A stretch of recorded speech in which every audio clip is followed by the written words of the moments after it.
ब्रह्मविद्या ज्ञानाई महोत्सव या कार्यक्रमाच्या निमित्ताने या ठिकाणी उपस्थित असलेले आदरणीय श्रेय अधिकर्ण गुरुवर्य याबरोबर या ठिकाणी सर्व साधू संत उपस्थित सर्व साधक वृंद, आज आपण पंचकृष्ण यापैकी सर्वज्ञ श्री सकल स्वामींची आपण लीळा आज स्मरण करणार आहोत. आपल्या बंद डोळ्या सर्वज्ञ श्री सकल स्वामी आपल्याला अनुभवायचा आहे.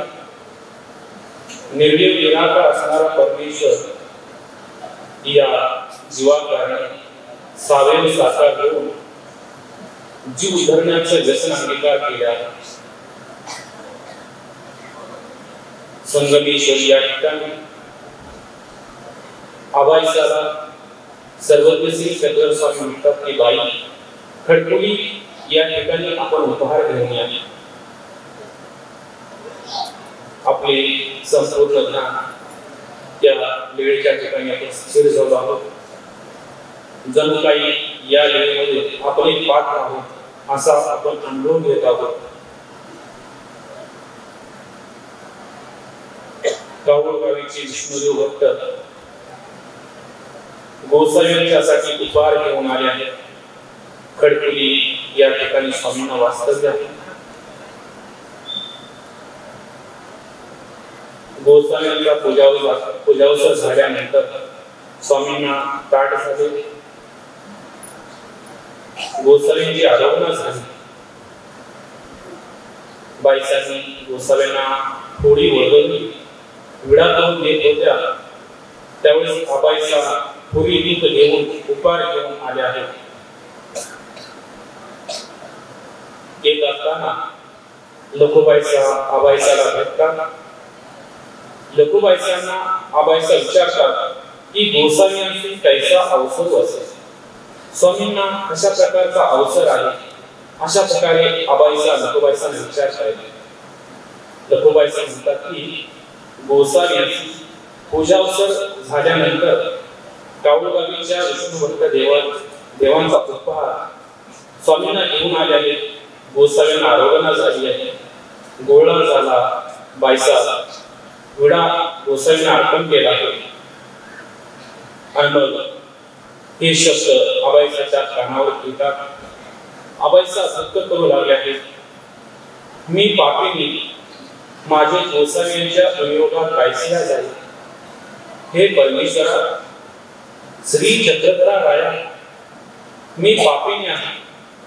का बरं माझ्याशी परमेश्वराच्या उपयोगी जाईल.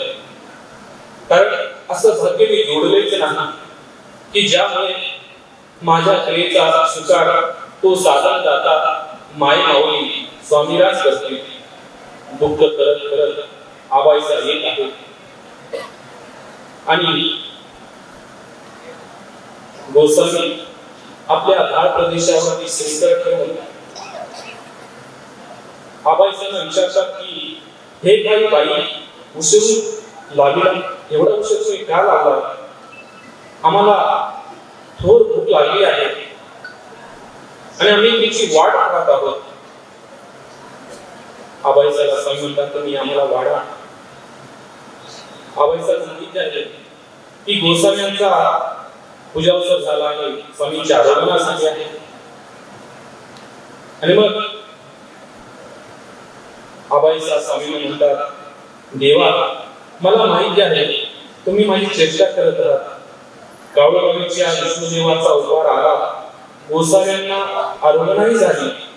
आता सर्वज्ञ बाईसा म्हणतात बाई तुमचे पाणी नको असेल, तुमच्याजवळ पाणीबाग आहे का. बाईसा हो बाबा असे म्हणतात. आणि मग बाईसा आबाईसाला म्हणते की बाबा माझं काही तुम्ही का देत नाही. बाबा जे म्हणतात ते का करत नाही. आणि मग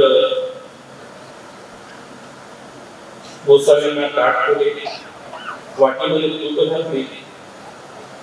त्या पूर्वीची कारवाई ठेवून 2 गोळी गोसाव्यांना अर्पण केले. गोसाव्यांनी आराधना केली.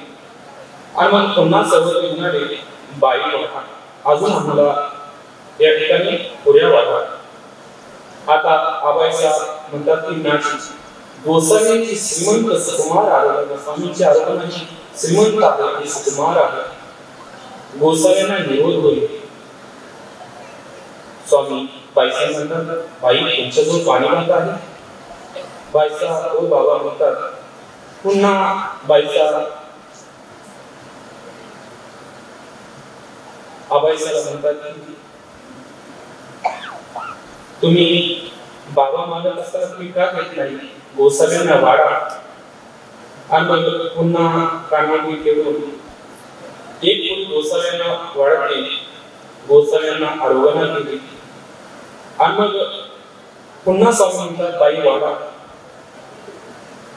आबाईसा म्हणतात, नाजी गोसाव्यांची श्रीमंत सुकुमार आरोग्याला, गोसाव्यांची निरोध होईल. सर्व तुम्ही पुन्हा म्हणतात, बाई तुमच्याजवळ पाणी राहत आहे. हो बाबा असं. आणि स्वामी पाणी हात मागवतात. पुन्हा बाईसा आबाईसा म्हणतात, बाबा म्हणतात ते का नाही करत, बाबा म्हणतात ते तू का करत नाही. आणि अशा प्रकारे गोसाव्यांनी आबाईसाचा पुरीचा स्वीकार केला. आणि आता हात जोडून गोसाव्यांना ती विनंती करू लागला. आणि गोसावींचा डोळा झाला, विडा झाला.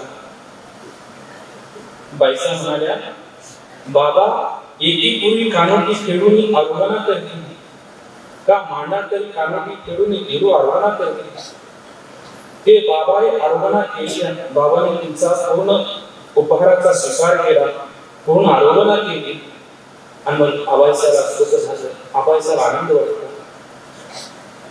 या लीळेचा आठवण करत असताना आपल्या डोळ्याचे अश्रू त्या परमेश्वराच्या संकल्पने अर्पण करून आपण भावना करूया, जे यादी परमेश्वरा श्री चक्रधरा राया, दयेच्या सागरा, करुणा सिंधू माय बापा. आबाईसा भाग्यवान आहे की आबाईसाच्या विनंतीला मान देऊन स्वामीरायांनी आरोग्याला होऊनही तिच्या आरोग्याचा स्वीकार केला. परंतु हे परमेश्वरा, मी तर दुर्भाग्य आहे, मी तर दुर्दैवी आहे.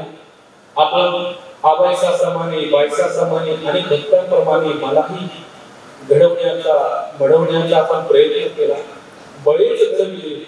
परंतु हे स्वामीराया, मी आपल्या प्रवृत्तीला पात्र होऊ नाही शकतो. मी कधी आपल्या ठिकाणी अवंचक व्हावे या परमार्गाला भजन पूजन नाही करू शकतो. आणि म्हणूनच आज मला माझं चित्त परमेश्वराच्या उपयोगी जात नाही, या परमार्गाच्या उपयोगी जात नाही, असा मी दुर्दैवी पापी आहे. तरीही स्वामीराया, मी आपणाला अंतःकरणापासून हात जोडून विनंती करतो, हे परमेश्वरा, ज्याप्रमाणे आपण आबाईसाच्या उपहाराचा स्वीकार केला, त्याप्रमाणे माझ्याही भाजी बकरीचा आपण स्वीकार करावा. आणि मला आपले संविधान मिळावे, आपल्या ज्ञानाचा, आपल्या दर्शनाचा, आपल्या संविधानाचा योग मला घडावा, अशी शिवकंदर्भ प्रार्थना मी आपल्या स्वीकारणी करतो आणि आपल्या नामाचा उच्चार करतो. प्रतिष्ठानी श्री चांगदेव राम गोसावी यांचे चरण शरण. प्रतिष्ठानी श्री चांगदेव राम गोसावी यांचे चरण शरण. प्रतिष्ठानी श्री चांगदेव राम गोसावी यांचे चरण शरण. प्रतिष्ठानी श्री चांगदेव राम गोसावी यांचे चरण शरण. प्रतिष्ठानी श्री चांगदेव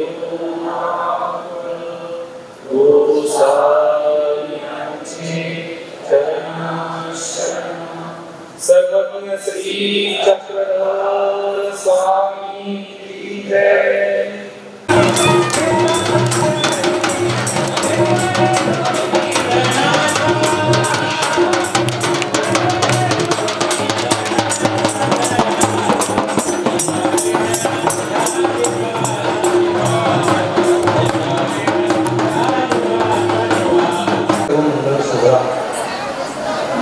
या मंगल सोहळ्याचे आयोजक आदरणीय हिंगोलीकर बाबा वृक्षदेव आणि आजचा दिवस ज्यांच्या अध्यक्षतेखाली संपन्न होत आहे ते आदरणीय श्रद्धेय कवीश्वर कुलभूषण आचार्य श्री राहेरकर बाबाजी आणि जे ज्यांच्या हाती तुमच्या सूत्राची दोरी आहे, जे सूत्रसंचलन करतात ते आदरणीय श्रद्धेय माझे सुहृद श्री महंत दत्तराज बाबाजी लोणारकर आणि या ठिकाणी उपस्थित असलेले संत महंत साधू साध्वी वासनिक बंधू आणि भगिनी, हा अत्यंत भरभरून असा सोहळा सुरू आहे। 27 तारखेपासून दर दिवशी त्याचा चढता क्रम आहे, उत्साह आहे आणि देवपूजा प्रसाद वंदन संत संग सत्संग असा हा बहुआयामी कार्यक्रम आहे। या कार्यक्रमामध्ये आजच्या सत्रामध्ये मला तो विषय दिलेला आहे की सर्वज्ञ श्री चक्रधर स्वामींनी सांगितलेला जो आचार आहे त्याविषयी माझा विषय, माझं बोलणं प्रत्येकाला कळलं असं नाही, पण तुम्ही ऐका श्रद्धेने। आपला जो तत्वज्ञानाचा विषय आहे, तत्वज्ञानाचा जो विषय आहे, ते तत्वज्ञानाचा जो ग्रंथ आहे त्याला आपण काय म्हणतो, सूत्रपाठ म्हणतो। सर्वज्ञ श्री चक्रधर प्रभूंनी महाराष्ट्रामध्ये परिभ्रमण करत असताना प्रसंगोपात आणि कधी कधी आपल्या प्रवृत्तीनुसार, कधी एखाद्या माणसाने जिज्ञासू माणसाने विचारला प्रश्न, काही परीक्षा केली, प्रश्न विचारला, त्या अनुरूप म्हणजे असं जसे मादायचे कुसले आणि गोसावी तुले जी जी मादायचे कुसली जी या मार्गाचे सवन आधी जी म्हणजे तिला जिज्ञासा निर्माण झाली, पुराण ऐकायला गेली, जिज्ञासा निर्माण झाली की हा संप्रदाय प्राचीन काळापासून वाटचाल करत आहे, तर याची सुरुवात कुठली आहे, कुठून आहे? तुम्ही जो ज्ञानमार्ग सांगता स्वामींनी निर्देश केला असं दत्तात्रय प्रभूंकडे, म्हणजे सांगायचं तात्पर्य की सूत्रपाठामध्ये जी सूत्र आहे ती सूत्र लीळाचक्रामध्ये सर्वत्र विखुरलेली होती आणि आजही त्या लीळाचक्रामध्ये पुनर्स्थापना जेव्हा सूत्रांची केली ते प्रकरणवशा अनुसार केलेली आहे आणि त्यामुळे ते आपल्याला सापडतं की कोणा एक तर स्वामींनी निरूपणाच्या प्रसंगी किंवा कोणी विचारलेल्या प्रश्न अनुरूप किंवा प्रवृत्ती अनुरूप असे 3 प्रकारे सूत्र हे सांगितले गेले, सिद्धांत सांगितले गेले, तत्वज्ञान सांगितले गेलं। म्हणून लीळाचरित्रातून सर्व सूत्र एकत्रित काढून त्याचा ग्रंथ पंडित केशीराज व्यासांनी शुद्ध केला। पंडित केशीराज व्यासांनी तो ग्रंथ शुद्ध केला। तो 750 सूत्रांचा आहे मूळ ग्रंथ, मूळ जो सूत्रपाठ आहे तो 750 सूत्रांचा आहे। त्याच्यामध्ये साधारणतः 9 प्रकरण आचार आणि विचार हा मूळ सूत्रपाठ आहे। त्याच्यानंतर आचाराचा अर्थ, आचारसूत्राचा अर्थ करणारे जे रचना आहे त्याला आचारमालिका म्हणतात, विचारसूत्राचा अर्थ करणारे जे रचना आहे त्याला विचारमालिका म्हणतात आचार मालिका आणि विचार मालिका असे 5 प्रकरण आहेत. आता जे उपलब्ध सूत्रपाठ आहे त्याच्यामध्ये 5 प्रकरण असतात. 9 प्रकरण म्हणून एक लक्षण प्रकरण, जर आपण लक्षण विभाग, त्याच्यानंतर आचार विचार, आचार मालिका, विचार मालिका, अशा प्रकारे सूत्रपाठाची बांधणी. या व्यतिरिक्त पहिले जे शोधकार आहेत केशराज व्यास आहेत, त्यांनी सूत्र निवडली. दुसरे जे शोधकार आहेत परशुराम व्यास आणि रामेश्वर व्यास, या दोघा गुरुबंधूंनी राहिलेली सूत्र अजून निवडली जी लक्षण प्रकरणाशी 9 प्रकरणाशी संबंधित होती, पण त्याचा अर्थ विस्ताराने करणारी होती. ती जी आहे ती 300 सूत्र विचार, 300 सूत्र आचार, म्हणजे एकदम 300 नाही, ते 289 आहे, 295 आहे, असे सूत्र निवडली. अशा प्रकारात हा सूत्रपाठ तयार झाला. त्याच्यानंतरचा म्हणजे परशुराम व्यास, रामेश्वर व्यास यांच्या शोधनीनंतर तिसरी शोधणी पुन्हा झाली. त्यांची संयुक्त शोधणी समजायची. तिसरी शोधणी मराठवाडा विद्वांसांनी 16व्या शतकामध्ये केली. तर त्यांनी अजून सूत्र निवडले, त्याला शोधणीचा पाठ असं म्हणतात. परंतु परंपरेने फक्त 9 प्रकरण, म्हणजे परंपरेने, मानव संप्रदायाच्या परंपरेने सर्वमान्य पंथाने काय केलं, सर्वमान्य पंथाने केशराज व्यासांची शोधणी आणि परशुराम व्यास, रामेश्वर व्यासांचं संशोधन या तिघांचंच मान्य केलं. पुढे 16व्या शतकामध्ये जी शोधणी झाली तिला मान्यता दिली नाही आणि म्हणून आजपर्यंत त्या सूत्रांचा संबंध सूत्रपाठामध्ये झाला नाही. आता याच्यामध्ये मतांतर आहे, 2 विभाग आहे. तर आपल्या पुढे जो सूत्रपाठ आहे याच्यामध्ये आपल्याला एवढंच सापडतं, 9 प्रकरण, आचार आणि विचार. आचार मालिका, विचार मालिका हे त्यांचं म्हणजे रामेश्वर व्यास आणि परशुराम व्यास हे त्यांचं संशोधन आहे. आणि पहिलं जे आहे आचार विचार 9 प्रकरण केशराज व्यासांचं, पंडित केशराज व्यास, असे 2-3 शोधकारांचं सूत्रपाठ आता आपल्याला उपलब्ध आहे. त्याच्यामध्ये विचाराचे 142 सूत्र जे विचार मालिकेचे 142 सूत्र हे परशुराम व्यासांचे आणि 43 पुढचे सूत्र जे आहे ते रामेश्वर व्यासांचे. त्यानंतर 100 सूत्र आचार मालिकेचे परशुराम व्यासांचे आणि 100 सूत्र म्हणजे 102 सूत्र आचार मालिकेचे रामेश्वर व्यासांचे.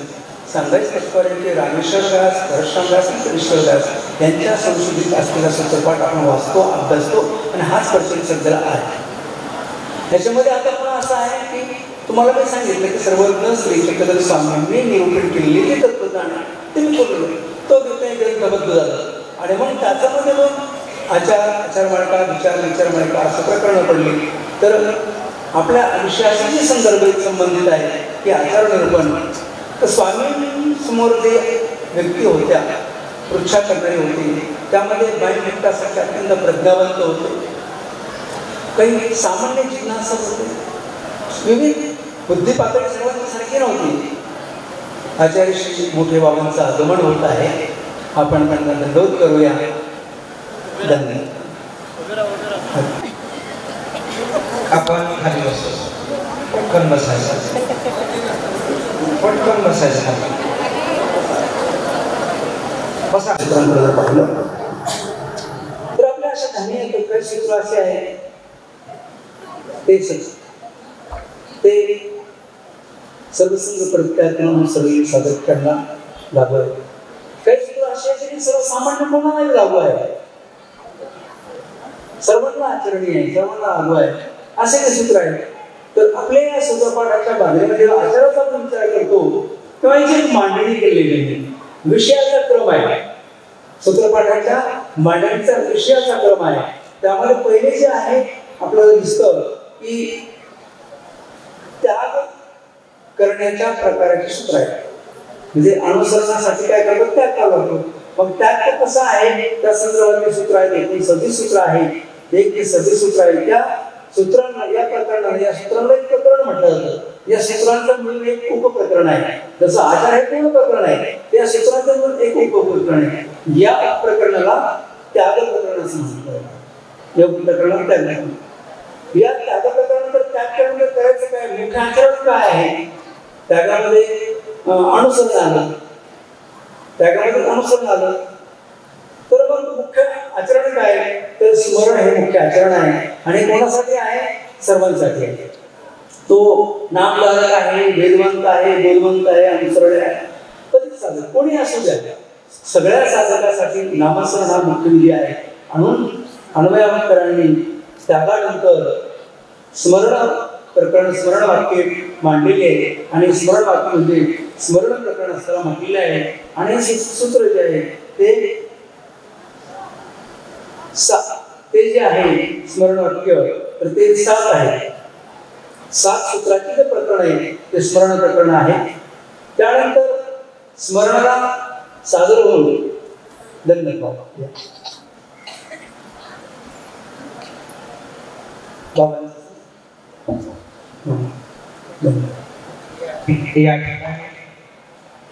या संपूर्ण कार्यक्रमाचे कार्याध्यक्ष आलेले आहेत आणि या कार्यक्रमाचे अध्यक्षही आलेले आहेत.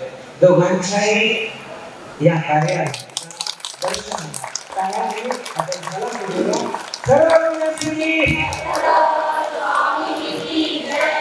पण स्मरणाच्या संदर्भात असे जे सूत्र आहे ते सर्वांसाठी आहे. मोठ्या अधिकरण असेल तर ते देवाचं तेच नाव घेणार, सामान्य साधक विश्व असेल तोच घेणार, केवळ नामधारक साधक असेल तोही तेच नाम घेणार. म्हणजे स्मरण साधना अशी आहे की सर्वांसाठी आहे आणि त्याचं मुख्य साधन नाम आहे आणि हे नाम साधन नामस्मरण साधन सर्वांचे आहे. स्मरणाचे प्रकार भेद स्तर पुष्कळ आहे, त्या तपशिलात आपल्याला जायचं नाही. म्हणून दुसरं प्रकरण स्मरण जरूर आहे. तिसरं प्रकरण जे सर्वसंग प्रत्यात्म अनुसरले त्यांनी वैराग्य आचरण त्या संदर्भामध्ये सूत्र असून त्याला वैराग्य गंधकी हे त्या उपप्रकरणाचं नाव आहे. वैराग्य गंधकी प्रकरण 28 सूत्र त्याचे आहे. वैराग्य गंधकीची 28 सूत्रे आहे. त्यानंतर करणे प्रकरण, करणे म्हणजे आपण काय करावं, उचित म्हणजे समयोचित वागणं कसं असावं, समयोचित काय वागावं, आपली कर्तव्यता त्या ठिकाणी काय असावी. तर त्यामध्ये त्या संदर्भामध्ये जी काही सूत्र आहे ती त्या सूत्रांना करणीय प्रकरण असं म्हटलेलं आहे. ते 19 सूत्रे आहे. त्यानंतर भिक्षा विधी लागतं, स्मरणानंतर आचरणानंतर पुढचा विधी असतो. म्हणजे दैनंदिनीचा क्रम पाहिला हे आचार्य दैनंदिनीच्या क्रमावर त्यांनी बसवलेलं आहे. किंवा स्मरणानंतर पुढचा विधी कोणता, तर भिक्षा विधी पुढचा असतो आणि भिक्षा विधी सांगितले आहे. भिक्षा विधीचे 15 सूत्र आहे. हे मात्र जे सर्वसंग प्रत्यात्म अनुसरले ती भिक्षू झालेली आहे. भिक्षूसाठी तो जो आचार आहे तो भिक्षा विधीचा मुख्य आचार आहे. ओली भिक्षा या भिक्षा सूत्रामध्ये भिक्षा प्रकरणामध्ये कोणती भिक्षा अपेक्षित आहे, ओली भिक्षा. आणि म्हणून अटनादी क्रमेचे साधू परिभ्रमण करतात. अटल करण्याचा जो क्रम आहे विदर्भातला, खानदेशातला, गंगातीरचा, मराठवाड्यामधला, घाटावरचा, पश्चिम महाराष्ट्राकडचा स्थानाधिक्रमे 8 क्रम आहे. त्या 8 क्रमांची गावं आहेत, त्याची मंडळी राहते. त्यांचं एवढं भाग्य की त्यांना अनपेक्षितपणे त्या भिक्षा देण्याचा योग येत असतो. म्हणून भिक्षा देणे आणि भिक्षा घेणे दोन्ही आचार. भिक्षा देणे आचार वासनिकाचा, भिक्षा घेणे आचार भिक्षुकाचा. एकही पक्षी म्हणजे थोडासा किंचित विचार केला तर कसं आहे की वासनिक अवस्थेमध्ये सुद्धा झोळी दिल्या जाते, घेतल्या जाते असं आपल्याला याच्यामध्ये स्मृतिस्थळामध्ये दिसतं. की वास्तविक अवस्थेमध्ये असताना सुद्धा जेव्हा जेव्हा इंद्रभट्ट मार्गात यायचे काही सांगत दिवस राहण्यासाठी तेव्हा ते देखील झोळी घेऊन भिक्षेला जात असत. म्हणजे आपल्याला अपवादात्मक असंही दिसतं की वास्तविक जरी दृढ बोधवंत वास्तविक आहे, दृढ वास्तविक आहे आणि त्याला वाटतं तुम्ही देखील भिक्षा केलं पाहिजे आणि आंबाडीला जेवढे जातात देवापाशी ते वास्तविक देखील भिक्षा मागूनच देवाची सेवा करता अनुष्ठानाला बसत असतात. म्हणून स्वामींचा आचार कडकड बांधलेला भिक्षुक हा भिक्षुकासाठी असा नाही तर तो कोणीही आचरू शकतो. पण प्रामुख्याने तो भिक्षुकांचा विधी आहे. आणि म्हणून स्मरणानंतर करणीय प्रकरणानंतर भिक्षा विधीचे जे निरूपण आहे ते केलेले आहे. 15 सूत्रे आहेत. त्यानंतर भिक्षकानंतर भोजन कसं करावं, भोजनाच्या संदर्भामध्ये 5 सूत्र दिलेले आहे की तेही भिक्षुकाच्या संदर्भामध्ये आहे. आणि सहाय्य प्रकरण सहाय्य करणं म्हणजे की आपण निधीचं अनुष्ठान करू लागलो असता, आपण आचारधर्म करू लागलो असताना आपल्याला परमेश्वराचं कसं सहाय्य होतं, तर सहाय्याच्या संदर्भामध्ये सूत्र आहे जे आता आपल्याला देवाच्या सहाय्याचा अनुभव येतो. आपण देवाला वेळा ठेवतो, प्रार्थना करतो, प्रायश्चित करतो. प्रायश्चित म्हणजे आर्त करतो, देवा मस्तक टेकवतो स्थानावर सादर आणि विशेषावर, तेव्हा आपली आर्त आपलं दुःख आपण जाणलं जातं आणि परमेश्वराचं सहाय्य होतं. परमेश्वराच्या माध्यमातून, परमेश्वराच्या आज्ञेने स्थानापती मार्गाने हे कार्य करत असते. प्रत्यक्ष विधिवत जे सहाय्य आहे ते सहाय्य करण्याचं ओळखणी मायाचं काम असतं आणि तिथे ते ती करत असते. आता जे विधी आहे त्यामध्ये आचरणामध्ये कमी जास्तपणा होत असतो. त्याचं कारण काय आहे की अधिकार भोजनाच्या संदर्भात साधारणतः कोणी एखाद्याला साधं जेवण करून स्मरण असतं, एखाद्याला काही गोड गोड तेल तिखट असावं लागतं, सवय असते.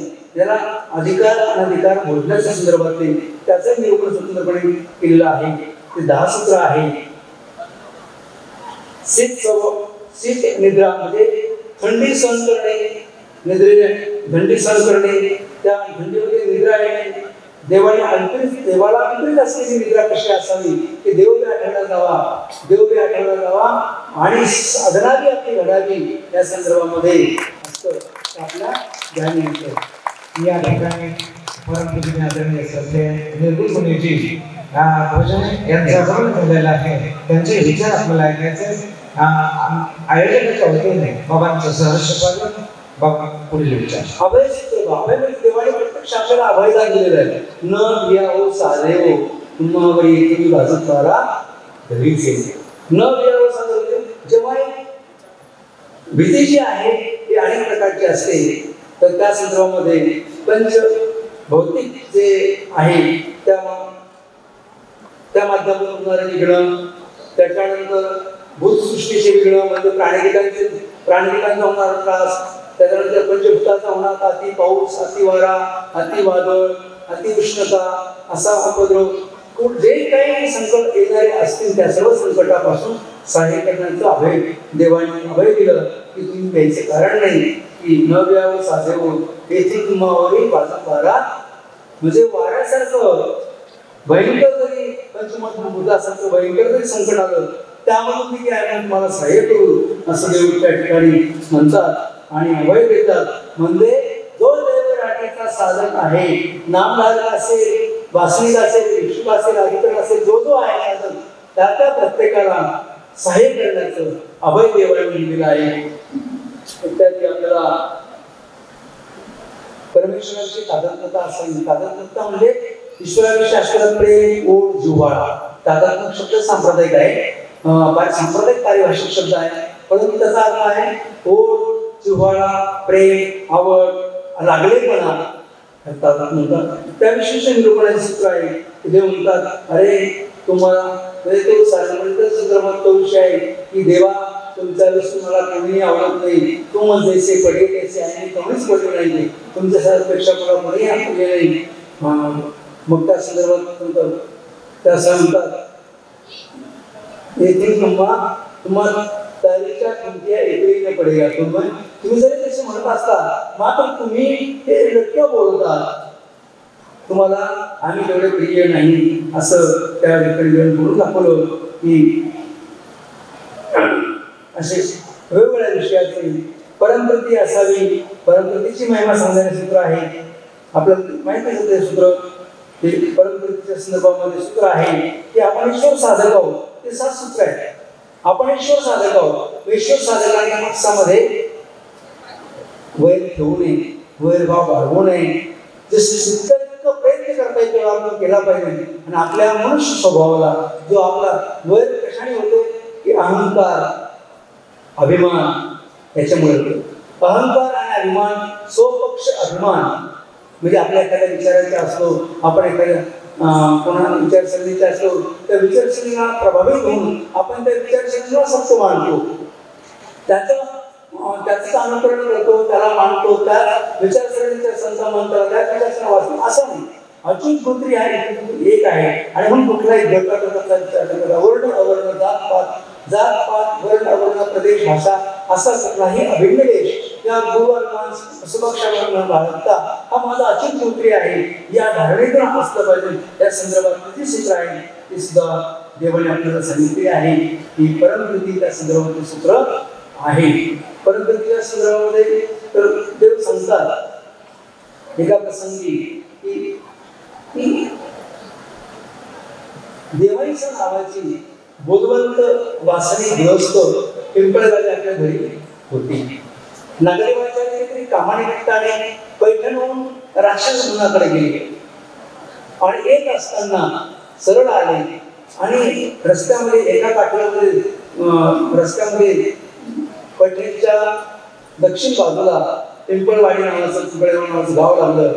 त्यांना माहिती देवाईच्या गावामध्ये आहे पण ते गावात गेले नाही.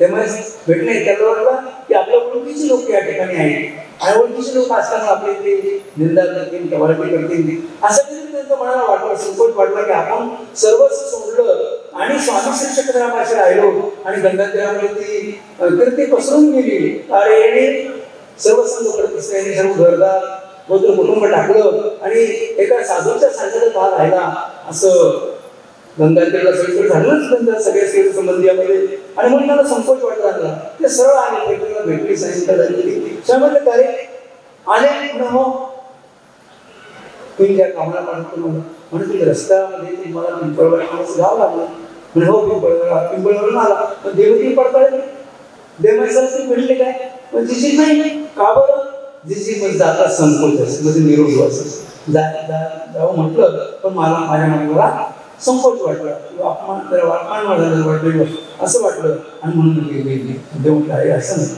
हे तिच्या संबंधियांचा संबंध आहे. आमचा ज्ञान संबंध ज्याच्याकडे आहे त्याच्याकडे पण गेलो दुर्मिळ घटना की एवढ्या लोकांमध्ये लाखो करोडो लोकांमध्ये परमेश्वराचा बोधवंत परमेश्वराचं नाम धरत बोटावर मोजणं इतकं असतो. आणि तुम्हाला जर तो ज्ञात असेल माहिती असेल तर तुमच्या तुम्ही लागत असेल तर तुम्ही गेला भेटलं पाहिजे. हे तिच्या संबंधियाचा संबंधात आहे. संबंधी म्हणजे ज्ञान संबंधी आहे.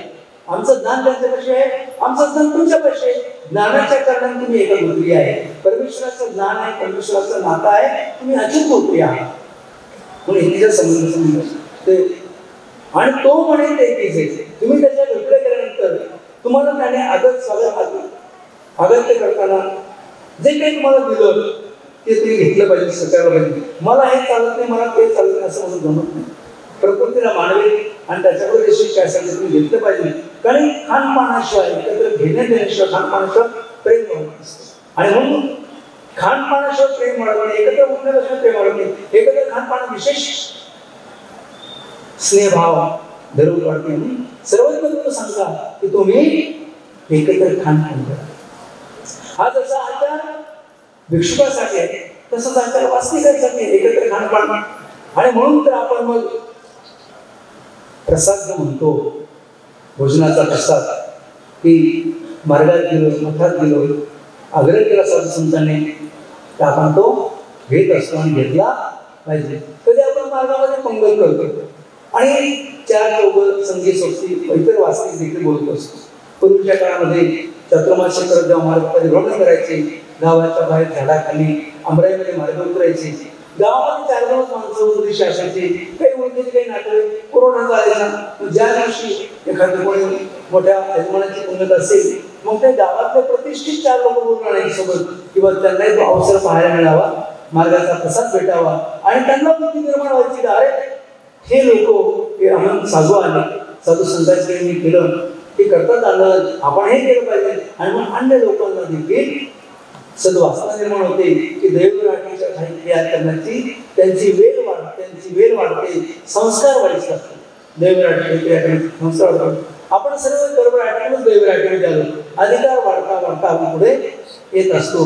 अनेक जन्म संस्कृती तत्व यांची परमगती हे जे म्हटलंय ना की यासाठी म्हटलं संस्काराच्या अर्थाने हे संस्कार जन्मोजन्मी चालावे लागतात आणि म्हणून जन्मोजन्मी चालणारे संस्कार देवराटीशी जावे लागतात. आणि ते पुढे ईश्वर अवताराच्या भजनापर्यंत ईश्वर अवताराच्या ठाई भजन घडावं, ईश्वर अवताराच्या ठाई शीत प्रवेश व्हावं, भोजन देण्याचं योग्य व्हावं, असं भाग्य वाढत वाढत जात असतं. आणि हे याची सुरुवात मात्र करून एकत्र खानपान आपण जे सांगितलं की भिक्षुकाच्या संगीत भिक्षुकाच्या पंथाला वास्तिकाने ठेवावं, भिक्षुकासोबत ठेवावं, भेट झाल्यानंतर एका भिक्षुकाने घेऊन आचरण करत असताना एकत्र भांडवल, एकत्र खानपानाचे विविध बरेच प्रकार आहेत. हे सगळं साधूंसाठी सांगण्याचं बारकावे नाही, साधून सांगितलं प्रयोजन असण्याचं आपल्याला सांगायचं आहे. तर आपण कमीपणा मानू नये, मार्गाचा प्रसाद घेता नाही, कोणी आमंत्रण दिलं की गेलंच पाहिजे, पण अशी एक गोष्ट लक्षात ठेवली पाहिजे की आपल्याला पुढे एखाद्या ठिकाणी क्रिया करायची आणि मार्गातले 10 लोक आहेत आणि आपण ट्रॅक्टर भरून घेऊन लोक घेऊन गेलो, तर मग काय होईल, आश्रम व्यवस्थेमध्ये काय होईल की त्यांना आपलं स्वयंपाक करता करता करता मार्गातल्या लोकांना त्रास होईल. नाहीतर तशी स्वतंत्र व्यवस्था पचनाची असली पाहिजे. आपल्या विदर्भात कसं आपण स्वयंपाकाची स्वतंत्र व्यवस्था करतो, मार्गावर नाही देऊ, पण असा आहे. पण हा सर्व जो आचार धर्म आहे हा आपल्याला किती अडचणीचा असला तरी आपण तो केला पाहिजे. आणि महत्वाची गोष्ट की विषय व्यवस्था करता येईल पाहिजे.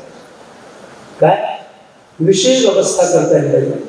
विषय व्यवस्था करणे म्हणजे मनाची समजूत झाली, परंतु मनाची समजूत झाली असताना आपल्याला एक बेस पाहिजे, स्वामींच्या तत्वज्ञानाचा, स्वामींच्या वेळेचा, स्मृतीचा, दृष्टांताचा एक आधार घेऊन आपल्या मनाची समजूत आपण करायची.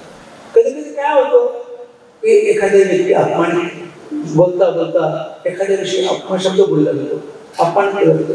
एखाद्या वेळेस तुम्ही आश्रमात गेले, भर दुपारी गेले, कुलूप लागले, तुम्हाला तहान लागली, भूक लागली, मी अशा वेळेस गेले की कुलूप लागलेलं आहे, कोणी आवाजही दिला नाही, कोणी बाहेरही आले नाही, मग तुम्ही म्हणतात काय मार्ग व्हा, खाल्लं झोपलेलं हेच लागलं, कोण आलं कोण गेलं ते जपतच नाही.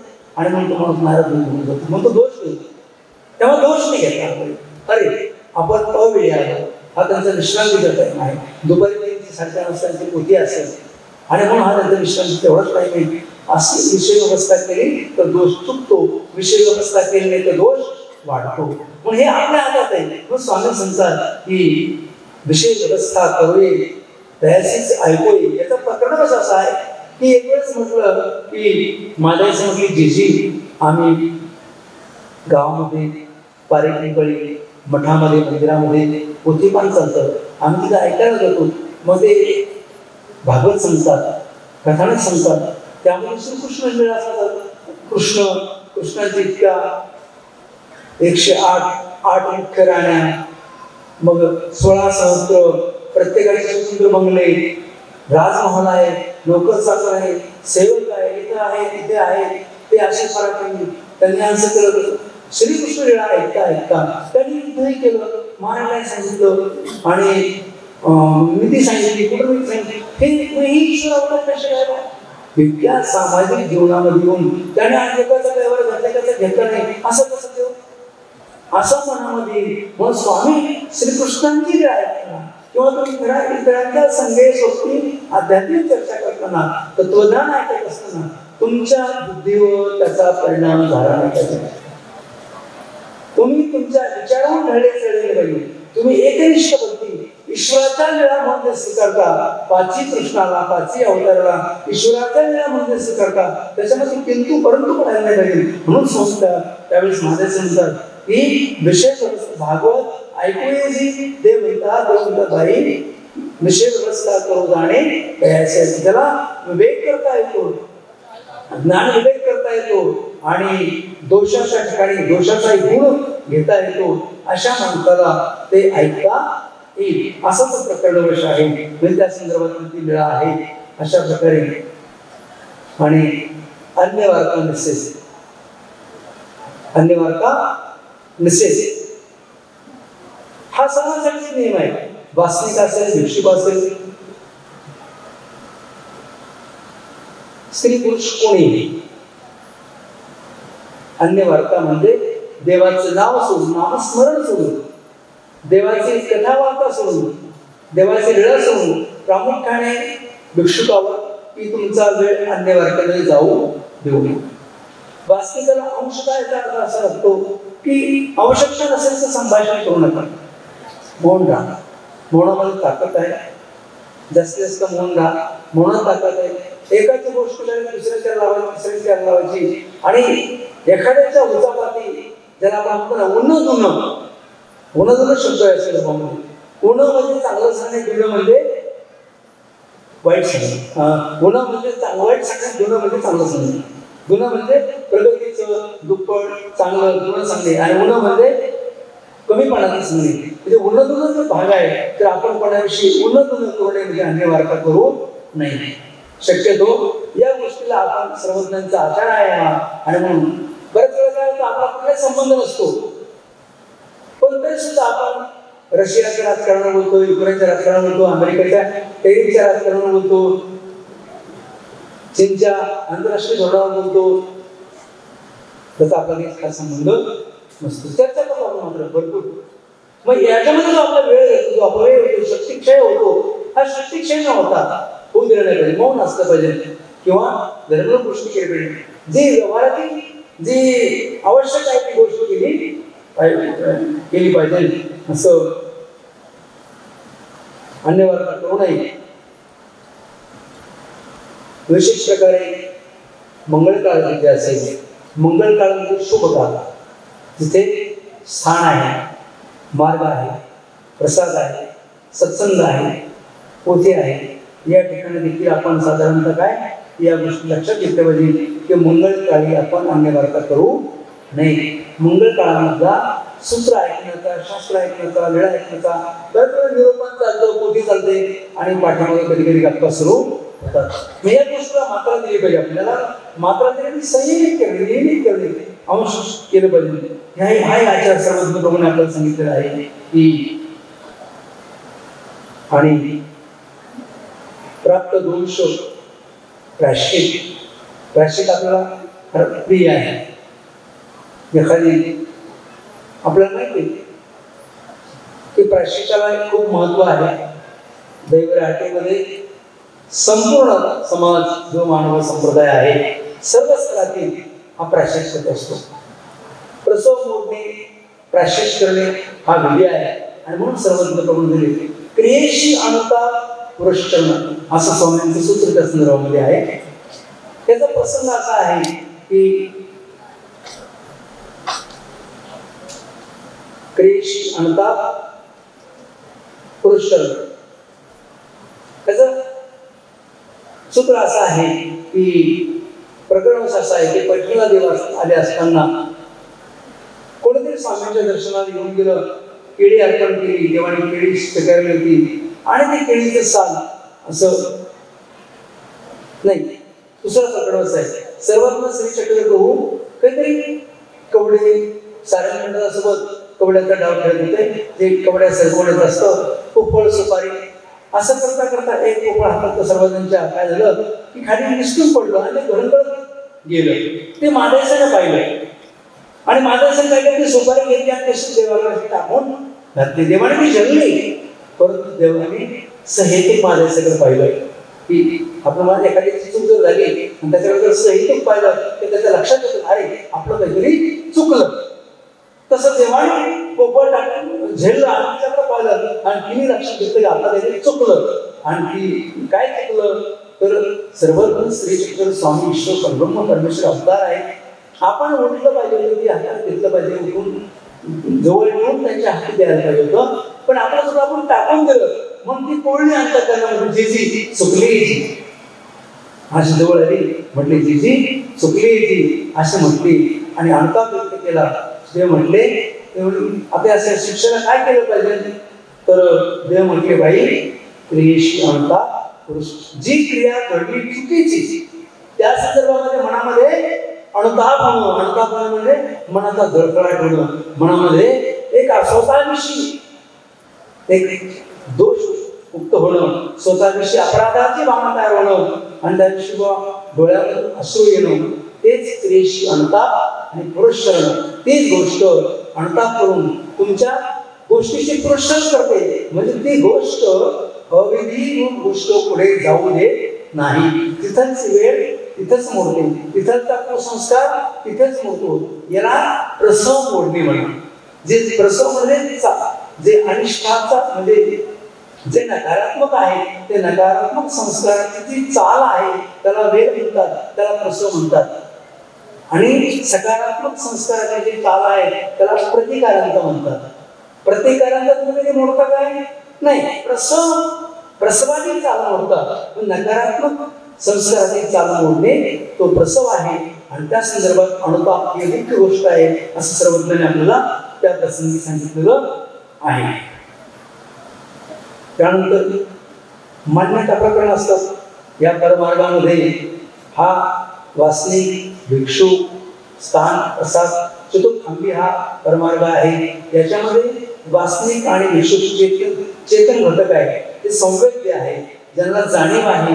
आणि त्याच्यामध्ये वासनिक हा जो घटक आहे हा समाजामधला प्रतिष्ठित घटक असतो. सर्वसामान्य जो समाज असतो त्या सर्वसामान्य समाजामध्ये आपल्या वास्तविक वर्गाचं जाणं येणं असतो, राजकीय संबंध असतो, सामाजिक संबंध असतो, कौटुंबिक संबंध असतो. आणि त्या संबंधात जी आपल्या पंथातली जी वास्तविक असतील तर ते उपायभक्त असतात.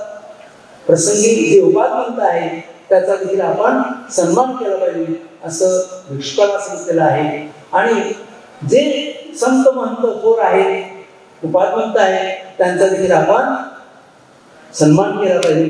भिक्षुकाचा सन्मान केला पाहिजे हे तर आपण सांगतो, परंतु हे देखील आहे. प्रसंग असा होता की एक संन्यासी होते, ते गंगेकडून येऊ लागले.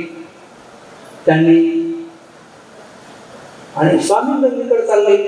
स्वामींच्या सानिध्यात जे भक्तमंडळ होते, जे आम्ही जे तिकडून संन्यासी आहेत ना त्याला नमस्कार करणार नाही. देव म्हटलं का बरं? ते आमच्या गोसाव्याकडे आम्ही करू. देव म्हटलं असं आहे, आम्ही निराभिमान आहोत. ते मात्र स्वाभिमानी आहे, त्यांच्या समाजामध्ये प्रतिष्ठा आहे, सन्मान आहे, त्यांना ते वाईट लागल म्हणून उपाधी मानली. आपण आपल्या सामाजिक स्थितीचा विचार करत असताना समजा आपला पंथाचा एखादा कलेक्टर झाला आहे, एखादा वासनिक आहे, तो कलेक्टर झालेला आहे, न्यायाधीश झालेला आहे, पोलीस खात्यामध्ये मोठा आहे, राजकीय क्षेत्रामध्ये आपला खासदार आहे, असा वास्तविक आपल्याला आला तर आपण देखील त्याचा रिस्पेक्ट केला पाहिजे, तर त्याच्या पद्धतीनं मान दिला पाहिजे. तो जर बोधवंत असेल तर तो इथे अपेक्षा करणार नाही, पण नुसता वेदवंत किंवा नामधारक असेल तर त्याला ती अपेक्षा असेल की इतर जर माझ्यासोबत आहे, चार लोक माझ्यासोबत आहेत तर माझा देखील इथे सन्मान झाला पाहिजे. मग त्याच्यासोबत जे चार लोक आहेत ही गोष्ट जाणून आपण प्रसंगोपात ती गोष्ट जाणून त्या वासनिकाचा देखील उपाधी मान्य केला पाहिजे. त्याला खुर्चीवर बसावं, सोफ्यावर बसा, आदरपूर्वक म्हटलं पाहिजे, प्रसाद दिला पाहिजे, शाल टाकली पाहिजे, इत्यादी गोष्टी आपण सर्वज्ञांचं काय तिथे आणण्यात तिथे काय म्हणणं सर्वज्ञांचं आचार करत की मान्यता प्रकरण की उपाधी मानीचे आणि उपाधमंताला मान्य दिलं पाहिजे. पुन्हा महत्वाची गोष्ट की माणसाने प्रिय बोललं पाहिजे. आता महात्मेने प्रिय बघतात तिथे जो प्रसंग आहे त्या लोणीचा, तर तिथे महात्मा असं भट्टोबासांना देव म्हणतात की भट्टोबासांना उद्देश देव म्हणतात की महात्मे जे झालेले आहेत, जे संन्यासी साधू आहेत त्यांनी प्रिय भाषण केलं पाहिजे. पण हे वैश्विक